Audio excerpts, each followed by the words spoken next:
Hello guys. Now the next topic is application of Schrodinger equation. So in this topic we are going to discuss the motion of a particle, and that particle is trapped in a one-dimensional box. So this is a one-dimensional box and width of that box is A, and there is a particle of microscopic level, and that particle is moving between 0 and A. Now at x is equal to 0 and x is equal to A, the potential energy is infinite. Particle that will move back and forth between 0 and A, that cannot go out of this box. It means particle cannot exist when x is less than 0 or x is greater than A. Even the particle cannot exist over the boundaries. So now the case is, there is a microscopic particle trapped in this box. That particle is moving. It means that is associated with wave nature. And in order to describe the wave nature, we have second order partial differential equation known as Schrodinger equation. So now we are going to solve Schrodinger equation for this particular case, and then we will find what are the possible energy states for that particle, and what are the wave functions in different energy states for that particle. So the first one is, when this particle is moving freely between 0 and A, then potential energy is 0, and that value is 0 between 0 and A. When x is between 0 and A, it is 0. And potential energy is infinite when x is less than 0, x is greater than A, or x is equal to 0, or x is equal to A. Now we are going to apply Schrodinger equation here, but since particle is having motion only in one dimension, so we will apply one dimensional equation here. So this is one dimensional Schrodinger time independent equation. Now in this equation, we are going to substitute this potential energy 0 because particle exists only between 0 and A. And we are going to replace this particular term 2me upon h cross square by k square. So when you will replace this term, you will get a simplified second order partial differential equation. And the solution of this type of equation, that will be of this particular type, that is equation number 4. Solution is a sin kx plus b cos kx.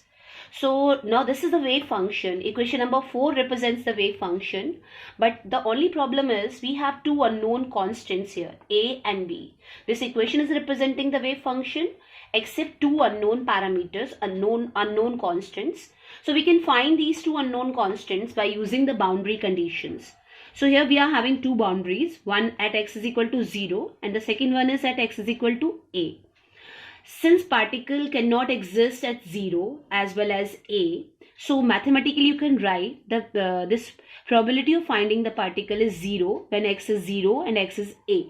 So at from the first boundary condition, when x 0, psi star into psi 0. If this is the case, then wave function is also 0 at x is equal to 0. Now substitute this condition here. After substitution, you are getting the value of this second unknown constant as 0. So if this factor, that capital B is 0, then the wave function that will reduce to this form a sin kx. So this is a reduced form from first boundary condition. Now apply second condition, which is same, that at x equal to A, particle cannot exist. It means wave function is also taking 0 value at x is equal to A. So at after substituting xa, you are getting a sin ka equal to 0. Now you have two possibilities. Either this a is 0 or sin k is 0, or both are equal to 0. Now we are going to discuss them one by one. If you will take a 0, then whatever the value of x, then wave function will be 0. But you know that wave function is not 0 between 0 and A. It means you cannot take A as 0. So from this equation, A cannot take 0 value. It means sin k will be 0. So if sin k is 0, then k is n pi. But n cannot take 0 value. Because again the reason is same. If n will be 0, then whatever the value of x, the wave function will take 0 value. It means this n is going to start from 1. The first minimum possible value of n is 1 here.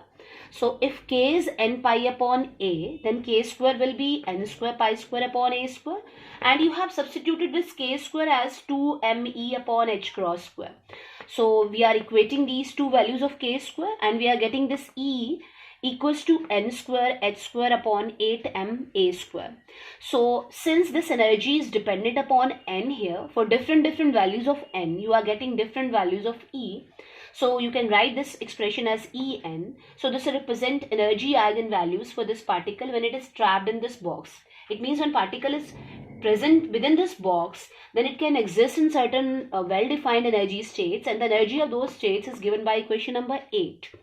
So when this particle is in lowest energy state, then n will be 1 and energy will be equal to this, where h is Planck's constant, m is mass of the particle, a is width of the box. When n is in second energy state, then E2 will be 4 times of minimum energy, that is E1. And if n is in third state, then energy is 9E1. It means the different energy states for this particle in this one-dimensional box are not equally spaced. After this, you are getting the wave function as a sine kx. Instead of k, we can replace this value n pi upon a. So you are getting a sine n pi x upon a.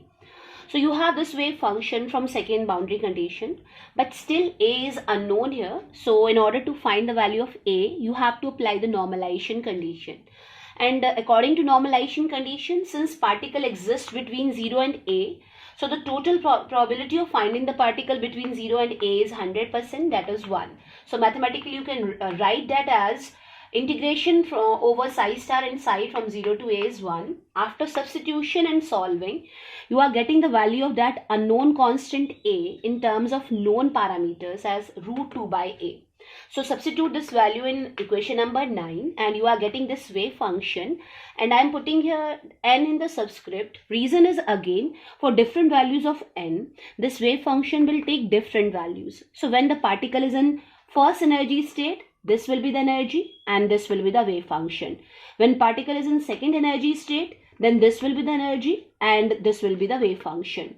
When particle is in third energy state, this will be the energy and this will be the wave function. So equation 10 represent eigenfunctions for the particle, and equation number 8 represents the different energy eigenvalues for the particle. So if you want to plot the different wave functions, then the first wave function will be like this. There will be two minimas at 0 and a and one maxima at the center, that is at a by 2. Second wave function, from here you can find the points of minimas and maximas. So 3 minimas will be there for second wave function with 2 maximas. For the third wave function, using this term, you can find the points of minimas and maximas. So for third wave function, you are going to get 4 points of minimas and 3 points of maximas. Now using these wave functions, you can write this particular equation a as n lambda by 2. So this is the application of Schrodinger equation, that is when particle is trapped in one-dimensional infinite potential well or potential box. Thank you.